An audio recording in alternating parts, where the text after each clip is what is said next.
UNP parliamentarian Karojai Surya says that the government, which requested the public to tighten their belts during the time of the war, is still implementing the same policies in a post-war Sri Lanka.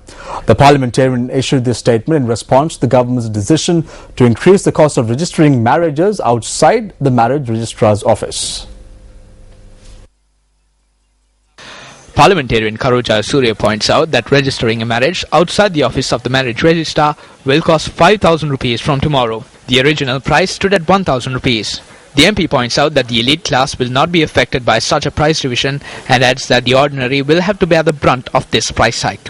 In his release, Parliamentarian Karojai Surya says that the government is burdening the public with more taxes in a bid to recover the money incurred by maintaining a large cabinet of ministers, a large number of presidential advisers and other officials who were appointed through political influencers. The parliamentarian requests the government to stop hoarding money stolen from wallets of the common man to nourish one family and urges the government to stop utilizing public funds to maintain an oversized cabinet as well as political affiliates. Time now for a short commercial break. You're with News First. We will be right back. Best cut. Make your choice now. තෙල් නලේ තෙල් කාන්දුවටත් ගෙවන්න ඕන. පිරිපහදුවේ පරණකමටත් ගෙවන්න ඕන. ඒ වගේම පිරිපහදුවේ ධාරිතාව නැතිකමටත් ගෙවන්න ඕන. මේ හැම දෙයකින්ම බැටකන ජනතාවක් බවට පත් වෙලා තියෙනවා. මේ විදියට අධිකරණයේ හසුරුවනවා නම් මේ පාලකයෝ ඊළඟට අපේ ඉංජිනේරු වෘත්තියත් හසුරුවයි. වෛද්‍ය වෘත්තියත් හසුරුවයි. මේ පාර්ලිමේන්තුවේ යවපු හැම පාසලයක්ම යවුවේ මේ රටේ ජනතාව. එහෙම නැත්නම් එයාගේ අම්මයි තාත්තයි උදේ ගිහිල්ලා මේක කරගෙන වරෙන් කියලා නෙමෙයි. Vote now for your favorite cut of the day. Log on to www.newsfirst.lk or SMS to BEST space your choice and send it to 7788. For the best cut of the day, watch News First on Sirius TV at 10 tonight. The best cut. Make your choice now. Welcome back to the news. Time now for the newspaper cartoon of the day.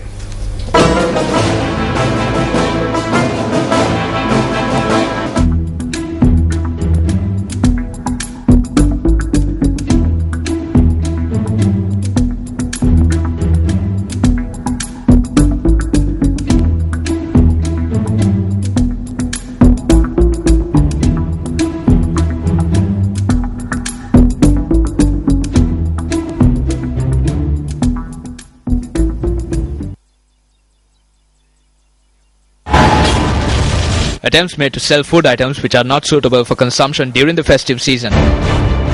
A stock of spoiled big onions found from a Sathosa storage facility. A stock of spoiled potatoes found from Hatton. Shouldn't strict laws be introduced to eradicate such malpractices, which is a curse to the public? A problematic situation arose this morning concerning a permit being issued for a meat shop to operate in the Mihintale sacred city. Although the chairman of the Mihintale Pradesha Sabha had ordered for the meat shop to be closed, the shop remained open. Members of the clergy, including the chief incumbent of the Mihintale Rajamaha Vihare, Venerable Walava Hangunawave Dhammaratana Thera, arrived to inquire about the meat shop located in the Mihintale sacred city. We have not granted permits. We have issued permits for meat shops in Katukelieva because it is a Muslim village. We have not issued any permits to sell meat or fish.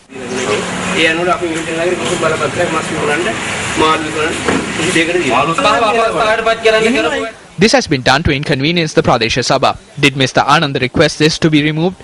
It was I who went on Friday and removed it. If it was removed on Friday, how could it operate again? If the Pradesha Sabha has power, why is it not exercising it? Councillor Anil Pushpananda, who later arrived at the location, said that he had informed the Pradesha Sabha about the matter.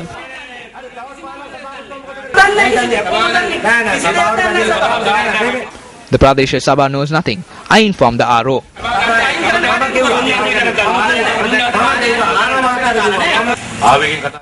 Don't speak with anger. You can't speak with anger as public representatives. You should have informed me. That is why I came.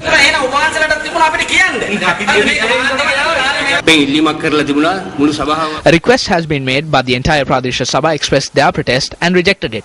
This person has set it up by force. We removed it again, but he has set it up. Although they arrived here to inconvenience the Pradesh Sabha, this is something that was done by that person.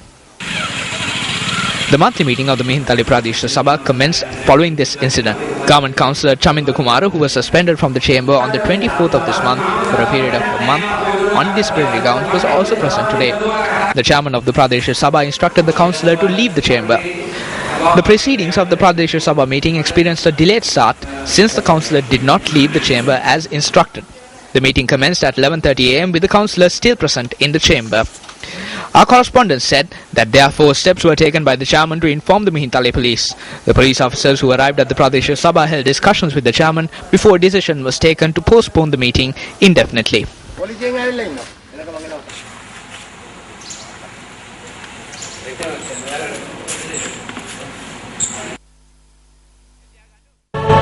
Biz First in Focus, brought to you by Unlimited BlackBerry roaming in more countries than anyone else with Dialogue Roaming.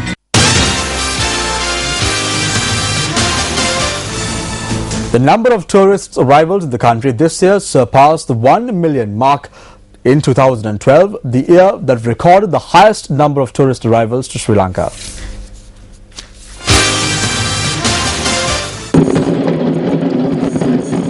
A Chinese couple was welcomed last night at the Bandaranaike International Airport.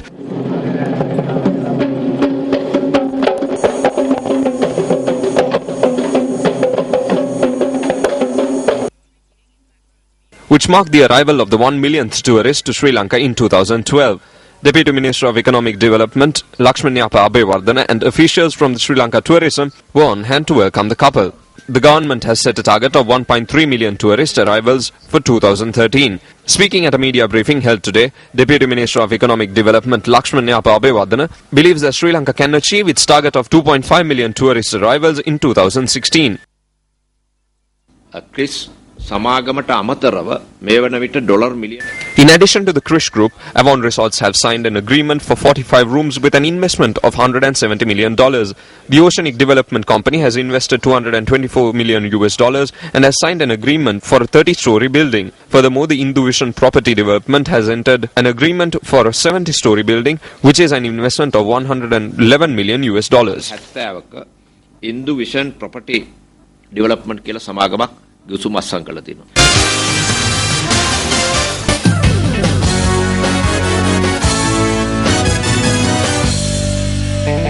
Media manager of Sri Lanka Cricket, Rajitha Fernandez, says that paceman Suranga Lakmal, who was named for the third test against Australia, is scheduled to leave the island in the early hours of tomorrow. Chairman of the Sri Lanka Cricket Selection Committee, Ashanta Dimel, said that injured Prasanna Jayawardene will remain in Australia. Kumar Sangakkara was injured while batting in the second test against Australia. Chanaka Velagadra picked up a hamstring injury while bowling on the second day of play. Lahiru Thirimanne and Suranga Lakmal, who are to replace the two injured players, were not named in the list of additional players which was announced initially. SLC media manager Rajitha Fernand noted that there was a difficulty in obtaining a visa for Suranga Lakmal. However, he said that Lakmal, who obtained his visa this evening, is scheduled to leave for Australia at around 1 am tomorrow. The chairman of the SSA Selection Committee told Sports First that injured Kumar Sangakkara and Chanaka Velagadra will return to the country soon. Although medical reports have concluded that Prasanna Jayawardene is fit to play for the third test, the selection committee chairman said that the final decision remains with Prasanna Jayawardene. Meanwhile, manager of the Sri Lanka cricket team Charit Senanayake said that the team arrived in Sydney this morning. Senanayake said that a decision on whether or not Lahiru Thirimanne and Suranga Lakmal will play in the Thursday's test will be taken following the practice sessions. Australia have already won the 3-match test series 2-0. Staying in cricket news, NCC leads the Inter-Club Limited Over tournament in the A Division, while Ragama Sports Club leads the B Division at the end of the 8 preliminary matches of the Inter-Club Limited Over tournament. NCC has won 6 out of the 8 matches and have 31 points under their belt. NCC also claimed 5 bonus points. Coles Cricket Club is in second place in the A Division rankings with 27 points. Coles Cricket Club has won 5 and lost 2 matches from the 8 matches they have played in. Moore Sports Club is in third place on the points table with 21 points.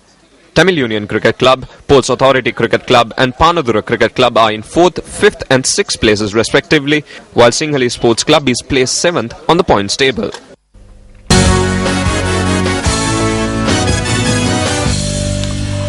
Now, to keep yourself up to date with regard to all the stories that we're following right here on News First, log on to www.newsfirst.lk. I'm Shamir Rasuldeen. And I'm Punchani Edrising, and that was a look at our final primetime news bulletin for this year. See you again next year, same time, same place, with very latest from here and around the world. And all of us here at News First wish you all a happy new year.